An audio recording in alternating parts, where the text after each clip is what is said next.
Hello everyone, welcome to my channel. आज मैं आप सभी के लिए लेके आई हूँ एंडोप्लाज्मिक रेटिकुलम के ऊपर लेसन प्लान। ये हमारा सेल ऑर्गेनेल्स का है। तो चलिए स्टार्ट करते हैं। इसमें हम सबसे पहले क्या करते हैं, इंट्रोडक्शन देते हैं। जो हम टॉपिक पढ़ाने वाले हैं उसका हम इंट्रोडक्शन देते हैं, उससे हम इंगेज करते हैं बच्चों को। इसका जो ऑब्जेक्टिव होता है वो होता है to know the previous knowledge of the students. Topic से रिलेटेड बच्चों की पुरानी जानकारी कितनी है उसको जानना। इसमें हम क्या करते हैं, 3 से 4 क्वेश्चंस पूछते हैं। उनके जवाब बच्चों को पता भी हो सकते हैं और ना भी, क्योंकि जो ये हमारा प्रीवियस नॉलेज के ऊपर बेस्ड होता है। इसके बाद टीचर क्या करती है, स्टेटमेंट देती है अपना। So students, today we will study about endoplasmic reticulum.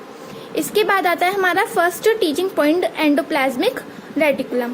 इसके बाद टीचर करती है एक्सप्लोर। एक्सप्लोर का जो ऑब्जेक्टिव होता है वो होता है students will be able to identify endoplasmic reticulum by their structure. जो बच्चे हैं वो एंडोप्लाज्मिक रेटिकुलम को उसके स्ट्रक्चर को देखकर उसको आइडेंटिफाई कर पाएंगे एक सेल के अंदर।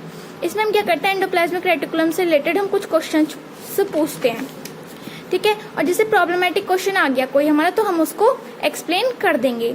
जो हमारा पूरा का पूरा टीचिंग पॉइंट है, जैसे एंडोप्लाज्मिक रेटिकुलम है, फिर हम उसको इलेबोरेट करेंगे यहाँ पे पूरा। इसका जो ऑब्जेक्टिव होगा हमारा वो होगा students will be able to define endoplasmic reticulum. जो बच्चे हैं वो एंडोप्लाज्मिक रेटिकुलम को अच्छे से डिफाइन कर पाएंगे, डिराइव कर पाएंगे। इसमें जो पीपल एक्टिविटी होगी वो होगी स्टूडेंट्स लिसन केयरफुली।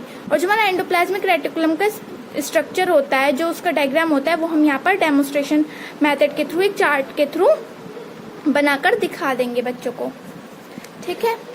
इसके बाद आता है हमारा इवैल्यूएशन।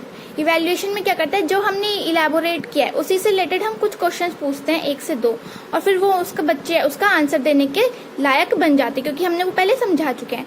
इसके बाद आता है हमारा second teaching point, lysosomes. Lysosomes को फिर हम एक्सप्लोर करेंगे, उस टॉपिक को एक्सप्लोर करेंगे। इसका जो ऑब्जेक्टिव होगा वो होगा students will be able to describe about lysosomes. जो बच्चे हैं वो लाइजोसोम्स के बारे में डिस्क्राइब करने लायक बन सकेंगे इसको पढ़ने के बाद। ये जो हमारा ऑब्जेक्टिव होता है ना, वो ये होता है कि जो हम कुछ करा रहे हैं, एक्सप्लोर कर रहे हैं, एक्सप्लेन कर रहे हैं, तो उसका मोटिव क्या है, ऑब्जेक्टिव क्या है उसको कराने का। इसमें हम 2 से 3 क्वेश्चंस पूछेंगे, सेम एज इट इज पहले की तरह वही चीज हो जाएगी। फिर उसके बाद एक्सप्लेनेशन दे देंगे हम, जैसे कोई प्रॉब्लमेटिक क्वेश्चन आए तो उसका हम एक्सप्लेनेशन दे देंगे। एक्सप्लेनेशन देने के बाद फिर हम लाइजोसोम्स को पूरा इलेबोरेट कर देंगे कि लाइजोसोम्स क्या होते हैं, या उनके टाइप्स हो गए, या उनमें क्या क्या चीजें फॉर्मेशन होता है, पूरा हम इस डायग्राम के थ्रू उसको अच्छे से समझा देंगे। और इसमें जो पीपल एक्टिविटी होगी वो होगी स्टूडेंट्स लिसन केयरफुली। ये हमारा पूरा चार्ट के थ्रू उसका डायग्राम आ जाएगा लाइजोसोम्स का। इसके बाद हम इवेल्युएट करेंगे, जो हमने इलेबोरेट करा है पूरा उसको हम इवेल्युएट करेंगे क्वेश्चंस के थ्रू, और बच्चे जो है उसका आंसर देने के एबल बन पाएंगे। इसमें फिर हम लास्ट में एक छोटी सी समरी लगा देंगे और उसमें बता देंगे हमने क्या क्या चीजें पढ़ी, जैसे एंडोप्लाज्मिक रेटिकुलम में क्या क्या पढ़ा, रफ एंडोप्लाज्मिक और स्मूथ एंडोप्लाज्मिक रेटिकुलम, और लाइजोसोम्स में क्या पढ़ा था, लाइजोसोम्स क्या होता है, सुसाइडल बैग्स होते हैं। Thank you so much. अगर आपको वीडियो अच्छी लगी हो तो लाइक कर दीजिएगा और सब्सक्राइब कर दीजिएगा मेरा चैनल। Thank you.